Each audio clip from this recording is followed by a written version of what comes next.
Good morning, all of you. We are going to start the class 9 physics today with the chapter motion. We are going to begin this chapter today. So today, see motion chapter. I just want to tell you something about that chapter. That this chapter has a unusually high content of numericals and graphs. Unusually high, like up until whatever you have done till the end of class 8.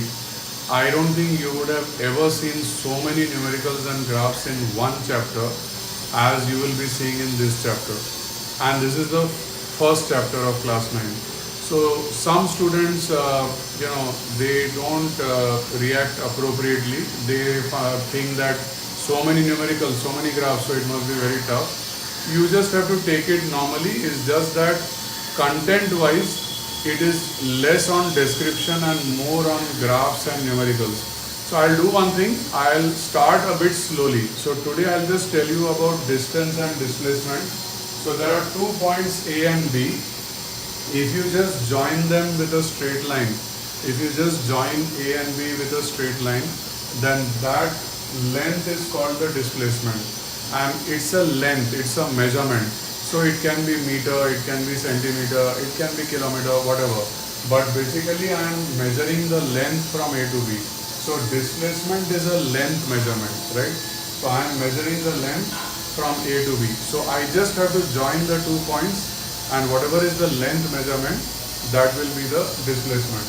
There is another thing very important about displacement, that it has a direction. So if you say that I have a displacement AB, okay, which is equal to, let's say, 5 kilometers, okay. So if you say AB is 5 kilometers, that is not enough, okay. You will have to say that 5 kilometers from A to B. You will have to specify the direction. You cannot just say AB displacement is 5 kilometers. You can't say that. Something like there's a car which started from A, went straight and ended at B. So what is the displacement of the car? So you'll have to say 5 kilometers from A to B. You'll have to say that. You have to say the whole thing. So displacement not only is for the magnitude, but it is also for the direction. Okay. So from A to B is 5 kilometers. Okay. But the direction is also important. Okay. You have to say this. It is displacement 5 kilometers from A to B. So direction is important, right? So suppose if I say 5 kilometers from B to A. Suppose if I say 5 kilometers from B to A, instead of saying 5 kilometers from A to B, if I say 5 kilometers from B to A. So from B to A, that means it will be considered the negative of this. So this is a positive displacement 5 kilometers from A to B, and 5 kilometers from B to A will be considered the negative of that. So direction is important, right? It's not like a scale measurement. You have to say the direction also, right? So this displacement 5 kilometers from A to B, if you consider this as a positive displacement, then 5 kilometers from B to A will be considered as negative displacement. Something like you can say that if a car goes from A to B and then comes back to A, then the displacement of the car initially when it went from A to B is positive 5 kilometers, and when it was returning from B to A, the displacement while it was returning was minus 5 kilometers. So you can say like that. If you don't want to say from A to B, from B to A, you can say it mathematically also. That first the displacement was plus 5 kilometers, and then when it returned, the displacement was minus 5 kilometers. By the way, if anybody asks you what is the total displacement, what will you say? Plus 5 and minus 5. Plus 5 and minus 5. So how much is it? 0. So whenever a body starts a journey and comes back to the same point again, the displacement is 0, right? So what did we learn about displacement? Number 1, it is a measurement. So it will be measured in meter, centimeter, millimeter, kilometer, whatever, right? Number 2, it involves direction. So if the journey starts from A and ends at B, you have to say A to B. You have to say that, right? and after that if it returns from B to A, you have to say 5 kilometers from B to A. On the other hand, if you don't feel like saying A to B, B to A, you can do one thing, you can just put a positive or a negative. Like A to B you can say plus 5, B to A you can say minus 5. That you can do, right? And one more thing is that it can be 0, because if the body starts from A and comes back to A, then the displacement will be 0. Now the most important thing about displacement, the most important thing is that if a body starts from A and does not go to B in a straight line, if it goes to B like this or like this or like this, then also the journey is completed, right?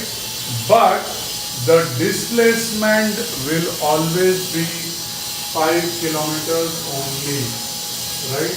So the displacement, this displacement will also be 5 kilometers only. So that means the displacement does not depend on path. Depends only on start and finish point. So if the body is going from A to B like this, like this, like this, it doesn't matter how the body goes. If I ask you what is the displacement, you will have to say 5 kilometers from A to B. That means displacement doesn't depend on the path. You can go like a semicircle, you can go like a zigzag, you can go a little bit more zigzag, you can do whatever you want. But starting where? A. Ending where? B. So the displacement just join AB, that is the displacement, and therefore it is 5 km from A to B. Now, there is a requirement for the fact that you may be covering by a different path. So there is a requirement for a discussion on the path.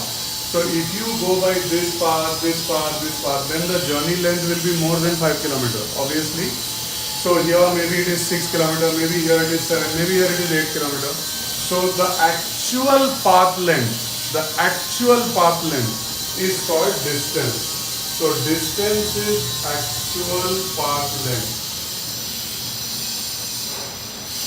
Okay, the actual path length. So if I go from A to B by this journey, then the distance will be, suppose this is 6 kilometers. Okay, and if I go by this journey, suppose it is 7 kilometers. Suppose if I go by this journey, it is 8 kilometers. So the actual path length will be maybe 6, maybe 7, maybe 8, and that is called the distance. Now distance is always positive, right? And don't say the direction. Don't say the direction. Distance doesn't have any direction. So suppose I go from A to B through this semicircle. So what is the distance traveled? 6 kilometers. Suppose I return from B to A through this zigzag line. Suppose I return from B to A through this zigzag line. Then what is the distance? It is 7 kilometers. And what is the total journey distance? 6 plus 7. How much is that? 13 kilometers. So in distance you have to keep adding. There is no positive, negative. Everything is positive. Just keep adding. So total distance is 6 plus 7, 13 kilometers. So in the same question, displacement came 0, distance came 13. So they both didn't come the same, right? So there is a rule that distance and displacement will be equal if the journey is actually straight A to B, but under no circumstances distance will be lesser than displacement. Distance cannot be lesser than displacement. So distance and displacement will be equal. Distance otherwise is expected to be greater than displacement, right? So this is the topic for today. Acha, your homework is that you will have to make a table. What are the 4 comparisons between distance and displacement? You can give 4, or I think 4 is a better figure, because in your school exam, if they give the question, they'll expect you to give 4 points.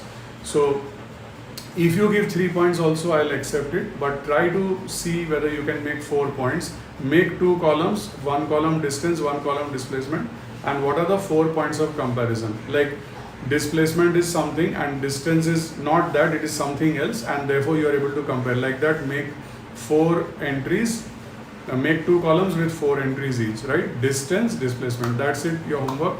I don't want to do this chapter very fast. I told you now there's a lot of numerical and graph, so I want to start a bit slowly. Let's slowly build up the chapter, right? Submit homework by 9 p.m. Tuesday by all of you.